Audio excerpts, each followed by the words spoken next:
Everyone, this is पुरू जनुथरिया।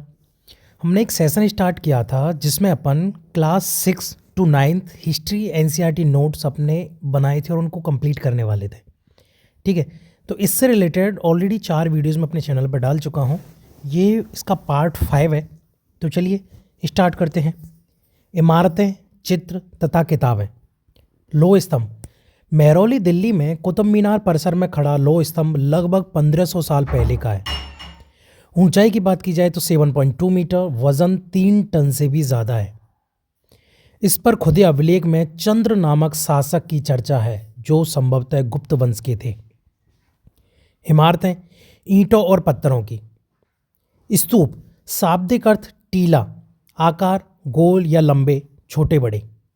स्तूपों के भीतर एक छोटा डिब्बा रखा होता है जिसमें बुद्ध या उनके अनुयायियों के अस्थि अवशेष, दांत, हड्डी, राख या उनके द्वारा प्रयुक्त कोई चीज़ या कोई कीमती पत्थर या सिक्के रखे होते हैं। इसे धातु मंजूषा कहते हैं। प्रारंभिक स्तूप धातु मंजूषा के ऊपर रखा मिट्टी का टीला होता था। बाद में टीले को ईंटों से ढक दिया जाता। कालांतर में उस गुंबदनुमा ढांचे को तरासे हुए पत्थरों से ढक दिया गया। प्रदक्षिणा पथ स्तूप के चारों ओर परिक्रमा के लिए वृत्ताकार पथ। वेदिका प्रदक्षिणा पथ को घेरने के लिए रेलिंग। वेदिका में प्रवेश द्वार बने होते थे।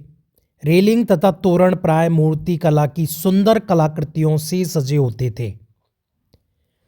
मंदिर विष्णु, शिव तथा दुर्गा जैसे देवी देवताओं के पूजन हेतु गर्भगृह यह सबसे महत्वपूर्ण भाग था जिसमें मूर्तियां रखी जाती थी। शिखर गर्भगृहों के ऊपर काफी ऊंचाई तक किया गया निर्माण। मंडप यह एक प्रकार का सभागार था जहां लोग इकट्ठा होते थे। पुस्तक स्त्री पुरुषों की वीर गाथाएं तथा देवी देवताओं की कहानियां। शिल्पदिकारम तमिल महाकाव्य 1800 साल पहले। कोवलम नामक व्यापारी की कहानी। मणिमेखलई तमिल महाकाव्य सत्तनार द्वारा 1400 साल पहले। इसमें कोवलम तथा माधवी प्रेमका की बेटी की कहानी।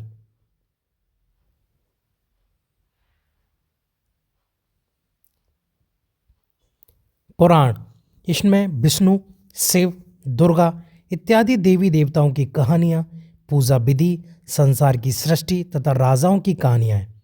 व्यास द्वारा लिखित पुराण सरल संस्कृत श्लोक में लिखे गए हैं जिनका पाठ पुजारी मंदिरों में करते थे।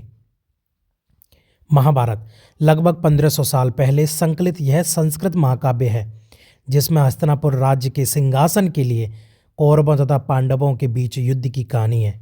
इसका संकलन व्यास ऋषि ने किया था जिसका एक अंश गीता है। रामायण संस्कृत रामायण के लेखक महर्षि वाल्मीकि हैं। इसमें कौशल के राजकुमार राम पत्नी सीता के अपहरण, लंका के राजा रावण द्वारा के बाद लड़ाई तथा अयोध्या लौटने की कहानी है। आर्यभट्ट गणितज्ञ तथा खगोलविद आर्यभट्ट ने आर्यभट्टियम नामक पुस्तक लिखी।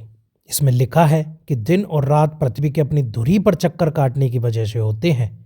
ग्रहण के बारे में वैज्ञानिक तर्क, वृत्त की परिधि, मापन की विधि एक्सेट्रा। अन्यत्र कागज का आविष्कार लगभग 1900 साल पहले काई लून ने चीन में किया।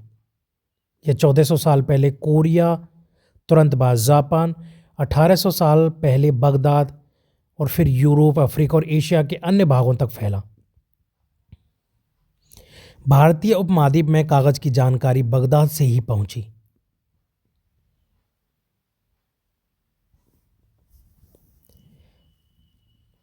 फिलहाल के लिए इतना ही। क्लास 7 के एनसीईआरटी जो है वो अगले वीडियो में करेंगे। Thank you.